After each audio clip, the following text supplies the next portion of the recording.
देखिए, ये तो श्योर है कि योगी जी मुख्यमंत्री होंगे 2027 में, कोई डाउट नहीं। और भारतीय जनता पार्टी की भी सरकार आएगी और बहुत मजबूती के साथ आएगी, क्योंकि ग्रहों की स्थिति अगर हम 2027 की बात करें तो वो अच्छी होगी। रुकिए, अगर आपको लगता है कि योगी आदित्यनाथ की कहानी सिर्फ एक चुनाव जीतने वाले नेता की कहानी है, तो शायद आप इस कहानी का सबसे रहस्यमयी हिस्सा मिस कर रहे हैं। क्योंकि सवाल ये नहीं है कि एक सन्यासी मुख्यमंत्री कैसे बना। असली सवाल यह है कि क्या उसके सत्ता तक पहुंचने की आहट सालों पहले ही किसी भविष्यवाणी में छिपी हुई थी। सोचिए, एक तरफ पहाड़ों में जन्मा साधारण बच्चा, दूसरी तरफ गोरखनाथ मठ की रहस्यमयी परंपरा, और फिर अचानक वही चेहरा भारत के सबसे बड़े राज्य की सत्ता के केंद्र में बैठा दिखाई देता है। यह सफर सामान्य नहीं लगता, और यहीं से दिमाग में एक खौफनाक सवाल उठता है। क्या यह सब सिर्फ मेहनत, राजनीति और समय का खेल था, या किसी अदृश्य शक्ति ने पहले से इसकी दिशा तय कर दी थी? आज के दिस वीडियो में हम किसी अंधविश्वास को सच साबित करने नहीं जा रहे, बल्कि उन संकेतों, लोक मान्यताओं, नाथ परंपरा की गहराई और योगी आदित्यनाथ के जीवन के उन मोड़ों को जोड़कर देखेंगे जिनके कारण लोग उन्हें सन्यासी शासक वाली भविष्यवाणी से जोड़ते हैं। लेकिन वीडियो के अंत तक आते आते एक सवाल आपके अंदर और तेज हो जाएगा। अगर भविष्यवाणी का एक हिस्सा सच होता दिखाई दे रहा है, तो क्या उसका सबसे बड़ा अध्याय अभी बाकी है? क्योंकि योगी की कहानी में सत्ता से ज्यादा रहस्य है, राजनीति से ज्यादा संकेत है, और भगवा वस्त्रों के पीछे एक ऐसी यात्रा छिपी है जिसे समझे बिना आप इस भविष्यवाणी का असली मतलब कभी नहीं पकड़ पाएंगे। चलिए दोस्तों, देख के फटाफट कमेंट करके बताओ कि आप इस वीडियो को भारत के किस शहर या गांव से देख रहे हो। हमें भी जानना है कि हमारी आवाजों से इस देश के किन किन कोनों तक पहुंच रही है। कश्मीर से कन्याकुमारी तक, अंडमान से अरुणाचल तक, हर आवाज एक ऊर्जा है, और हम सब मिलकर बना रहे हैं सनातन की लहर। और अगर आपने चैनल को अब तक सब्सक्राइब नहीं किया है, तो भाई ये तो सीधा अन्याय है। इतना दमदार और जन जागरण वाला कंटेंट हम हर रोज आपके लिए लेकर आते हैं। सब्सक्राइब करो अभी, ताकि अगली बार सनातन की हर गर्जना आप तक सबसे पहले पहुंचे। और हाँ, वीडियो को लाइक करना मत भूलना। ये सिर्फ एक बटन नहीं है, ये दुनिया को दिखाने का तरीका है कि सनातन अभी जीवित है और जाग रहा है। तो चलिए, बिना वक्त गंवाए बढ़ते हैं वीडियो में आगे। क्या योगी आदित्यनाथ को लेकर सालों पहले कोई ऐसी खौफनाक भविष्यवाणी हुई थी जो आज एक एक करके सच होती दिखाई दे रही है? क्या एक सन्यासी का सत्ता के सबसे बड़े केंद्रों तक पहुंचना सिर्फ राजनीति का खेल था, या इसके पीछे कोई गहरा आध्यात्मिक संकेत छिपा हुआ था? क्या नाथ संप्रदाय की वह प्राचीन शक्ति, 84 सिद्धों की कृपा और 9 नाथों का आशीर्वाद सच में योगी आदित्यनाथ के जीवन के हर बड़े मोड़ पर उनके साथ रहा है? सोचिए, एक साधारण पहाड़ी परिवार में जन्म लेने वाला बालक, जिसने युवावस्था में घर बार छोड़ दिया, जिसने भगवा वस्त्र धारण किए, जिसने तपस्या, संयम और संन्यास का रास्ता चुना, वही व्यक्ति आगे चलकर भारत के सबसे बड़े राज्य की सत्ता संभालता है। क्या यह सिर्फ संयोग है या किसी बड़ी योजना का हिस्सा? कहा जाता है कि उनकी कुंडली में मुख्यमंत्री बनने का योग तक साफ दिखाई नहीं देता था। फिर ऐसा क्या हुआ कि योगी आदित्यनाथ एक बार नहीं, दो बार उत्तर प्रदेश के मुख्यमंत्री बने? क्या सच में उनके पीछे नाथ परंपरा की कोई अदृश्य शक्ति काम करती है? क्या भविष्य में योगी आदित्यनाथ भारत की राजनीति में और भी बड़ा किरदार निभाने वाले हैं? और सबसे बड़ा सवाल, वह भविष्यवाणी आखिर थी क्या, जिसे आज लोग योगी आदित्यनाथ के जीवन से जोड़कर देख रहे हैं? देश की राजनीति में कुछ चेहरे ऐसे होते हैं जिनका नाम आते ही लोगों के मन में एक अलग छवि बन जाती है। योगी आदित्यनाथ उन्हीं चेहरों में से एक हैं। भगवा वस्त्र, शांत चेहरा, संयमित भाषा, लेकिन फैसले इतने सख्त कि विरोधी भी उन्हें नजरअंदाज नहीं कर पाते। वह सिर्फ एक मुख्यमंत्री के रूप में नहीं देखे जाते, बल्कि एक ऐसे सन्यासी शासक के रूप में देखे जाते हैं जिसकी पहचान निडरता, अनुशासन और कठोर निर्णयों से बनी है। उत्तर प्रदेश जैसे विशाल राज्य को संभालना आसान काम नहीं था। यह वही प्रदेश है जिसे कभी अपराध, माफिया, जातीय समीकरणों और राजनीतिक दबावों की नजर से देखा जाता था। कई इलाकों में बाहुबलियों का डर था, अपराधियों का प्रभाव था, और आम जनता के मन में कानून व्यवस्था को लेकर सवाल थे। लेकिन 2017 में जब योगी आदित्यनाथ उत्तर प्रदेश के मुख्यमंत्री बने, तो उनकी छवि धीरे धीरे एक ऐसे नेता की बनी जो दबाव में झुकता नहीं और कठिन फैसले लेने से पीछे नहीं हटता। फिर 2022 में लगातार दूसरी बार सत्ता में वापसी ने इस छवि को और मजबूत कर दिया। यही वजह है कि उनके समर्थक उन्हें सिर्फ राजनेता नहीं मानते। वे कहते हैं कि यह कहानी एक साधारण पॉलिटिशियन की नहीं, बल्कि एक ऐसे सन्यासी की है जिसने मठ से निकलकर सत्ता तक का सफर तय किया और फिर सत्ता में बैठकर अपने तरीके से शासन की परिभाषा बदलने की कोशिश की। कभी उत्तराखंड की शांत पहाड़ियों में एक साधारण परिवार में जन्मा एक बालक आगे चलकर भारत की सबसे बड़ी राजनीतिक चर्चाओं का केंद्र बन जाएगा। यह उस समय शायद किसी ने नहीं सोचा था। 5 जून 1972 को पौड़ी गढ़वाल क्षेत्र में जन्मे इस बालक का नाम रखा गया अजय सिंह बिष्ट। पहाड़ों का सादा जीवन, परिवार के संस्कार, प्रकृति के बीच पला बढ़ा बचपन और भीतर कहीं धर्म व समाज को लेकर एक अलग तरह की जिज्ञासा, यही उनकी शुरुआती पहचान थी। अजय सिंह बिष्ट पढ़ाई में भी रुचि रखते थे। उन्होंने मैथमेटिक्स जैसे विषय में शिक्षा ली, जो बताता है कि उनका स्वभाव केवल भावनात्मक नहीं बल्कि अनुशासित और तार्किक भी था। लेकिन उनके भीतर सिर्फ पढ़ाई या सामान्य जीवन की चाह नहीं थी। धीरे धीरे उनका झुकाव धार्मिक परंपराओं, समाज सेवा और राष्ट्र से जुड़े विषयों की ओर बढ़ने लगा। इसी दौर में देश में राम मंदिर आंदोलन की लहर उठ रही थी। ये सिर्फ एक आंदोलन नहीं था, करोड़ों लोगों की आस्था, पहचान और सांस्कृतिक चेतना से जुड़ा हुआ विषय बन चुका था। कहा जाता है कि इसी वातावरण ने अजय सिंह बिष्ट के मन पर गहरा प्रभाव डाला। फिर उनके जीवन ने ऐसा मोड़ लिया जहां से उनकी पुरानी पहचान पीछे छूटने लगी। उनका आकर्षण गोरखनाथ पीठ की ओर बढ़ा। वही गोरखनाथ पीठ जो नाथ परंपरा की सबसे महत्वपूर्ण धरोहरों में मानी जाती है। और यहीं से अजय सिंह बिष्ट का जीवन एक साधारण युवक से एक सन्यासी और फिर योगी आदित्यनाथ बनने की दिशा में आगे बढ़ने लगा। कहा जाता है कि किसी व्यक्ति के जीवन में गुरु का प्रवेश सिर्फ मार्गदर्शन नहीं लाता, वह उसकी पूरी नियति बदल देता है। अजय सिंह बिष्ट के जीवन में भी कुछ ऐसा ही हुआ। जब उनका जुड़ाव गोरखनाथ पीठ से हुआ तो यह सिर्फ एक मठ से जुड़ना नहीं था, बल्कि एक ऐसी परंपरा में प्रवेश था जिसकी जड़ें साधना, संयम, तपस्या और गुरु कृपा से जुड़ी मानी जाती हैं। गोरखनाथ पीठनाथ संप्रदाय की सबसे प्रमुख पीठों में गिनी जाती है। यहाँ गुरु को केवल शिक्षक नहीं माना जाता, बल्कि वह साधक के जीवन की दिशा तय करने वाला आधार होता है।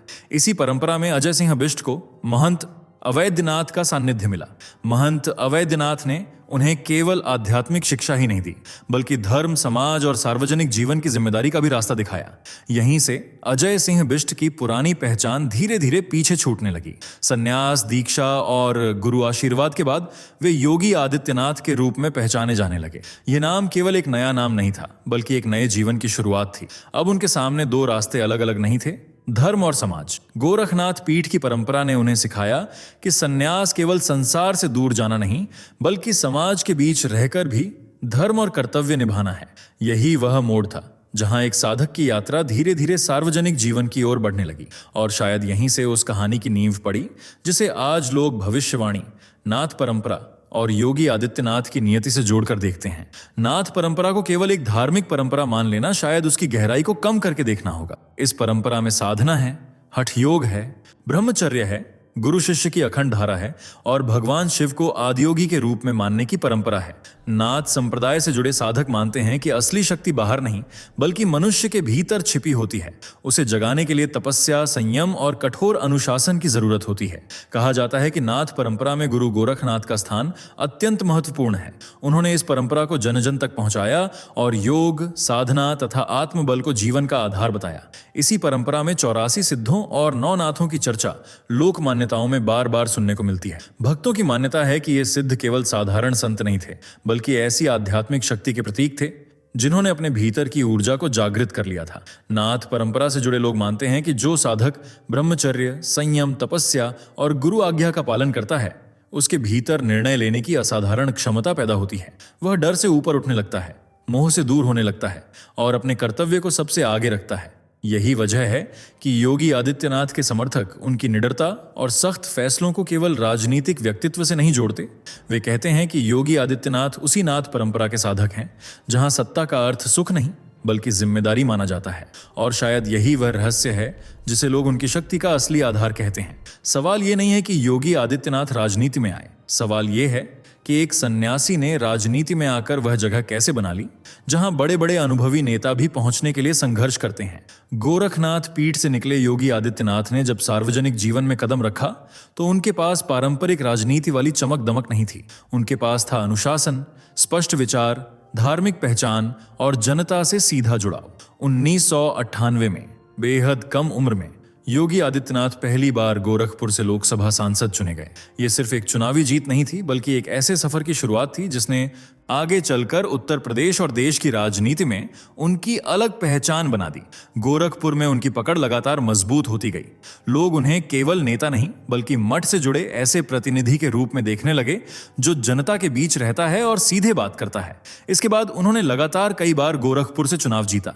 हर जीत के साथ उनकी छवि और प्रभाव बढ़ता गया। धर्म और राजनीति का यह मेल उन्हें बाकी नेताओं से अलग बनाता था। वे मंच पर नेता की तरह दिखते थे, लेकिन पहचान एक सन्यासी की बनी रही। फिर 2017 में वह क्षण आया जब योगी आदित्यनाथ उत्तर प्रदेश के मुख्यमंत्री बने। यह उनके जीवन का सबसे बड़ा राजनीतिक मोड़ था। और 2022 में जब वे दोबारा सत्ता में लौटे तो समर्थकों ने इसे केवल राजनीतिक सफलता नहीं माना। कई लोग इसे उस भविष्यवाणी से जोड़कर देखने लगे जिसमें एक सन्यासी शासक के उदय की बात कही जाती है। अब आते हैं उस भविष्यवाणी पर जिसने योगी आदित्यनाथ को लेकर लोगों की जिज्ञासा और भी बढ़ा दी। कहा जाता है कि कुछ प्राचीन भविष्यवाणियों में एक ऐसे समय का जिक्र मिलता है जब भारत की राजनीति में एक सन्यासी, एक तपस्वी और एक कठोर निर्णय लेने वाला व्यक्ति बेहद महत्वपूर्ण भूमिका निभाएगा। वह व्यक्ति साधारण सत्ता का लोभी नहीं होगा, बल्कि धर्म, अनुशासन और कठोर फैसलों के रास्ते पर चलने वाला होगा। हालांकि इन भविष्यवाणियों की अलग अलग व्याख्याएं की जाती हैं और कहीं भी यह साफ साफ नहीं कहा जा सकता कि उनमें योगी आदित्यनाथ का नाम लिया गया था। लेकिन योगी समर्थक इन संकेतों को उनके जीवन से जोड़कर देखते हैं। उनके अनुसार जब भविष्यवाणी में सन्यासी शासक, संकट के समय मजबूत नेतृत्व और धर्म से जुड़े व्यक्ति की बात आती है तो लोगों का ध्यान स्वाभाविक रूप से योगी आदित्यनाथ की ओर चला जाता है। कुछ मान्यताओं में यह भी कहा जाता है कि जब देश और समाज बड़े बदलावों के दौर से गुजरेंगे, जब राजनीति में अस्थिरता, संघर्ष और कठोर निर्णयों की जरूरत बढ़ेगी, तब एक ऐसा नेतृत्व सामने आएगा जो सामान्य राजनेताओं से अलग होगा। उसके जीवन में तपस्या होगी, संयम होगा और सत्ता में बैठकर भी वह सन्यासी की पहचान नहीं छोड़ेगा। अब योगी आदित्यनाथ को देखिए। एक तरफ वे गोरखनाथ पीठ के महंत हैं, दूसरी तरफ उत्तर प्रदेश जैसे विशाल राज्य के मुख्यमंत्री। एक तरफ उनका जीवन भगवा, सन्यास और नाथ परंपरा से जुड़ा है, दूसरी तरफ उनकी छवि सख्त कानून व्यवस्था और निडर फैसलों से बनी है। यही कारण है कि लोग सवाल पूछते हैं, क्या यह सिर्फ संयोग है या सच में किसी पुरानी भविष्यवाणी के संकेत आज योगी आदित्यनाथ के जीवन में दिखाई दे रहे हैं? जो लोग इस भविष्यवाणी को योगी आदित्यनाथ से जोड़ते हैं वे कुछ संकेतों की ओर इशारा करते हैं। पहला संकेत, एक सन्यासी का सत्ता के केंद्र तक पहुंचना। भारत की राजनीति में नेता तो बहुत हुए, लेकिन एक ऐसा व्यक्ति जिसने युवावस्था में घर बार छोड़कर सन्यास का मार्ग चुना, वही आगे चलकर देश के सबसे बड़े राज्य की कमान संभाले। यह अपने आप में असाधारण घटना मानी जाती है। दूसरा संकेत, एक बार नहीं बल्कि 2 बार उत्तर प्रदेश का मुख्यमंत्री बनना। 2017 में मुख्यमंत्री बनना योगी आदित्यनाथ के राजनीतिक जीवन का बड़ा मोड़ था, लेकिन 2022 में दोबारा सत्ता में वापसी ने उनके समर्थकों के विश्वास को और मजबूत कर दिया। उन्हें लगा कि यह सिर्फ राजनीतिक सफलता नहीं बल्कि किसी बड़े संकेत की निरंतरता है। तीसरा संकेत, उनकी सख्त प्रशासनिक छवि। योगी आदित्यनाथ को लेकर लोगों के मन में एक ऐसे नेता की तस्वीर बनी जो दबाव में झुकता नहीं और कानून व्यवस्था को लेकर कठोर फैसले लेने से पीछे नहीं हटता। चौथा संकेत, उनका नाथ परंपरा से गहरा जुड़ाव। गोरखनाथ पीठ, गुरु परंपरा, ब्रह्मचर्य, संयम और सन्यास, ये सभी बातें उस सन्यासी शासक वाली धारणा को और मजबूत करती हैं। और पांचवां संकेत, राष्ट्रीय राजनीति में उनकी संभावित बड़ी भूमिका को लेकर लगातार होती चर्चा। अब यह संयोग है, समय का खेल है या किसी बड़ी योजना का हिस्सा? यह सवाल आज भी लोगों के कभी मन में बना हुआ है। आज योगी आदित्यनाथ सिर्फ उत्तर प्रदेश के मुख्यमंत्री नहीं हैं, बल्कि भारतीय राजनीति के उन चेहरों में से एक हैं जिनके भविष्य को लेकर लगातार चर्चा होती रहती है।